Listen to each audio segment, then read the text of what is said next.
여러분, 혹시 일부러 피하고 있는 그런 불편한 대화 하나쯤 있지 않으세요? 아마 대부분이 있다 하실 거예요.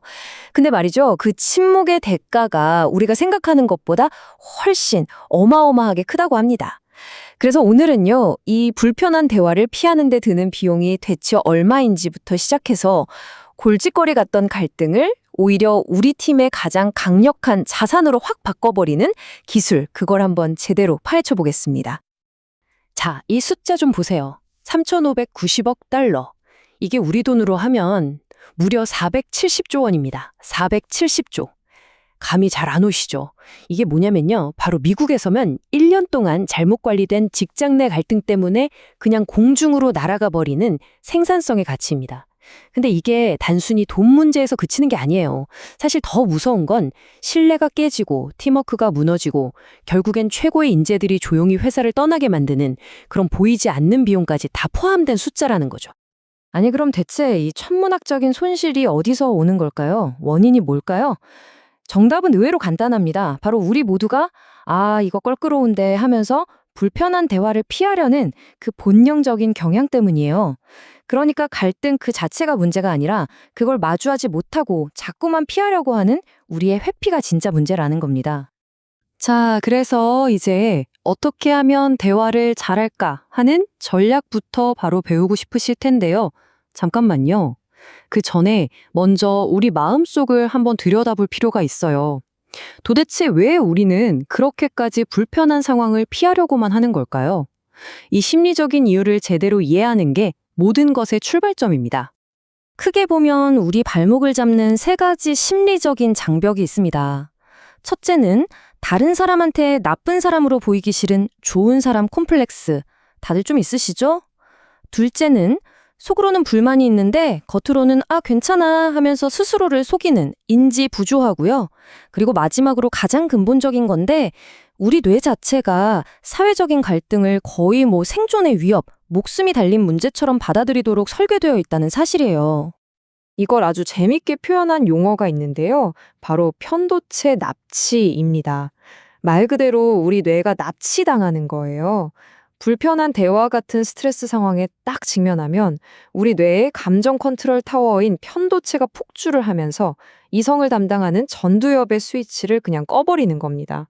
그러니까 머리로는 침착하게 대화해야지 다 아는데 막상 그 상황이 되면 나도 모르게 버럭 화를 내며 싸우거나 슬쩍 자리를 피하거나 아니면 머리가 하얘지면서 그냥 얼어붙게 되는 거죠. 바로 뇌가 납치당한 상태인 겁니다. 네, 바로 우리 머릿속에서 이런 전쟁이 매일 벌어지고 있는 겁니다. 한쪽에서는 감정적인 뇌, 편도체가 위험해 하고 시끄럽게 사이렌을 울려대고 다른 한쪽에서는 이성적인 뇌, 전두엽이 아니야, 진정하고 논리적으로 풀어보자 하고 애를 쓰는 거죠. 자, 그럼 이 힘겨루기에서 어떻게 해야 우리 이성적인 뇌가 주도권을 꽉 잡게 만들 수 있을까요? 그 해답은요, 바로 관점을 바꾸는 것에서 시작됩니다. 바로 여기서부터 생각의 판을 완전히 뒤집어야 합니다. 패러다임의 전환이 필요한 거죠. 갈등을 피곤해 없애버려야지 하는 대상으로 보는 게 아니라 이걸 잘 다루면 더 가치 있는 무언가로 바꿀 수 있는 원재료로 보는 겁니다. 마치 쓸모없어 보이는 납으로 황금을 만들어내는 연금술사처럼요. 진짜 리더는 바로 이 갈등이라는 재료로 성과라는 금을 만들어내는 사람입니다. 그러니까 핵심은 딱 이거예요. 우리의 목표가 갈등을 제거하는 게 아니라는 겁니다. 오히려 갈등이 아예 없는 조직 있잖아요. 그게 더 위험할 수 있어요. 속으로 문제가 골마 터지기 직전이라는 신호일 수 있거든요. 진짜 목표는 서로를 핥히는 파괴적인 충돌을 팀을 앞으로 나아가게 하는 건설적인 에너지로 전환시키는 것. 바로 여기에 있습니다. 이게 가능하려면 아주 중요한 사실 하나를 알아야 합니다. 모든 갈등이 다 나쁜 건 아니라는 점이에요. 갈등에는 좋은 갈등과 나쁜 갈등 두 종류가 있거든요. 저 사람 그냥 마음에 안 들어 같은 개인적인 감정 문제, 즉 관계 갈등은 조직을 병들게 하는 독입니다. 이건 무조건 피해야죠. 하지만 어떤 방식으로 일해야 목표를 달성할까 같은 과업 갈등은요, 오히려 조직의 혁신을 가져오는 보약이 될 수 있어요. 바로 이겁니다. 리더라는 연금술사의 역할은 관계 갈등이라는 독은 최소화하고 과업 갈등이라는 재료를 가지고 성과라는 금을 만들어내는 거죠. 자, 이제 갈등을 재료로 보는 마음의 준비, 즉 마인드셋은 갖춰졌습니다. 그럼 이제부터는 구체적인 상황에서 이 연금술을 어떻게 쓸 수 있는지 바로 써먹을 수 있는 실전 전략들을 하나씩 꺼내보겠습니다. 자, 첫 번째 시나리오입니다. 와, 이건 아마 다들 겪어보셨을 거예요. 뭔가 미안한 표정을 지으면서 이것만 좀 더 하면서 계속 새로운 요구사항을 들고 오는 동료나 상사. 정말 난감하죠? 이럴 때 어떻게 대처해야 할까요? 여기서 우리가 흔히 빠지는 함정이 뭐냐면 그냥 네, 어떻게든 해볼게요 하면서 억지로 받아주는 거예요. 그럼 결과는 뻔하죠. 나만 번아웃되고 일의 퀄리티는 떨어집니다. 하지만 전문가들은 다르게 접근합니다.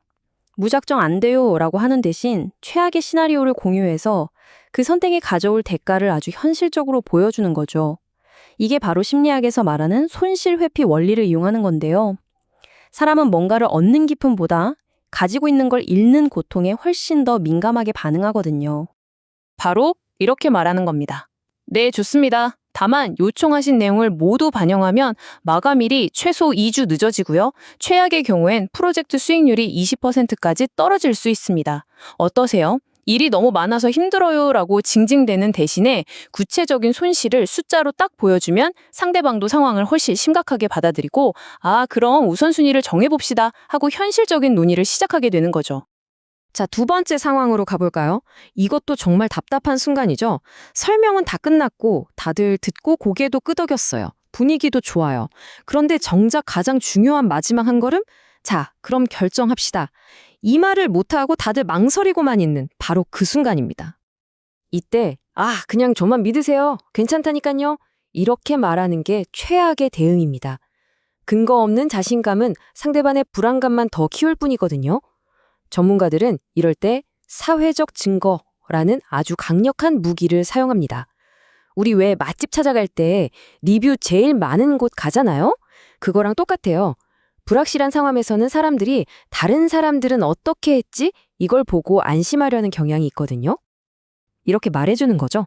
결정하시는 데에 도움이 될까 해서 A팀 사례를 좀 준비해봤습니다. 그 팀도 처음엔 우리랑 똑같은 걱정을 했는데요. 이 방식을 도입하고 딱 2달 만에 목표를 초과 달성했다고 합니다. 바로 이렇게 우리랑 비슷한 다른 사람이 성공했다는 구체적인 이야기를 들려주는 거예요. 그러면 상대방의 마음속에 있는 혹시 나만 바보 되는 거 아닐까 하는 무의식적인 두려움이 사라지고 그 결정이 훨씬 안전하게 느껴지게 되는 거죠. 세 번째 시나리오는요. 이건 거의 클래식이죠. 굳이 그걸 왜 바꿔요? 그냥 늘 하던 대로 합시다. 이 현상 유지라는 아주 강력하고 끈질긴 저항을 어떻게 하면 뚫어낼 수 있을까요? 이럴 때 안 바꾸면 우리 다 망해요 같은 막연한 위협은요. 오히려 네가 뭘 알아 하는 반발심만 불러일으킵니다. 진짜 고수들은 그렇게 안 하죠. 가만히 있을 때 우리가 뭘 잃게 되는지 그 현상 유지의 고통을 아주 구체적으로 보여주는 동시에 변화했을 때 우리가 뭘 얻게 될지 그 변화의 이득을 명확하게 나란히 보여집니다.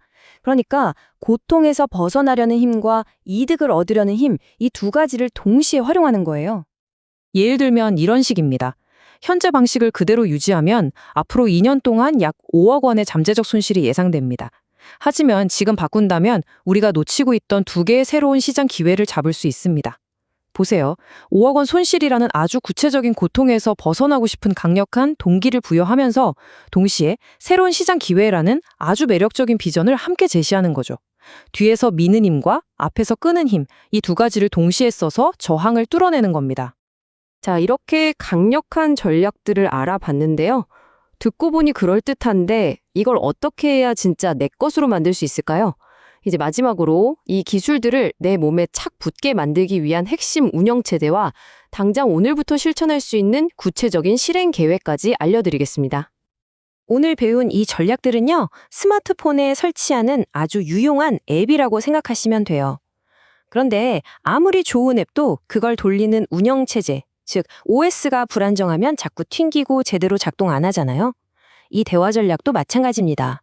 이 앱들을 돌리는 강력한 OS가 필요한데 그게 바로 적극적 경청과 비폭력 대화라는 기본기입니다.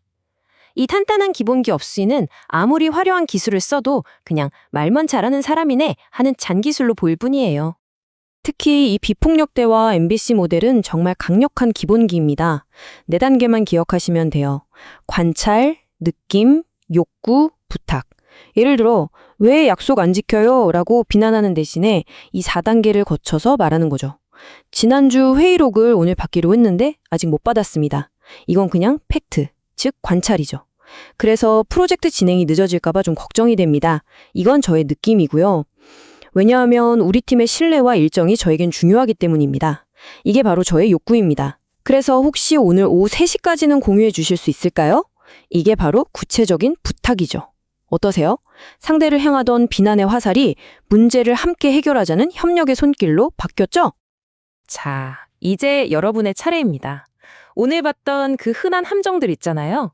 스트레스 받을 때 나는 주로 어떤 함정에 빠지는지, 나의 기본값이 뭔지 한번 곰곰이 생각해 보세요.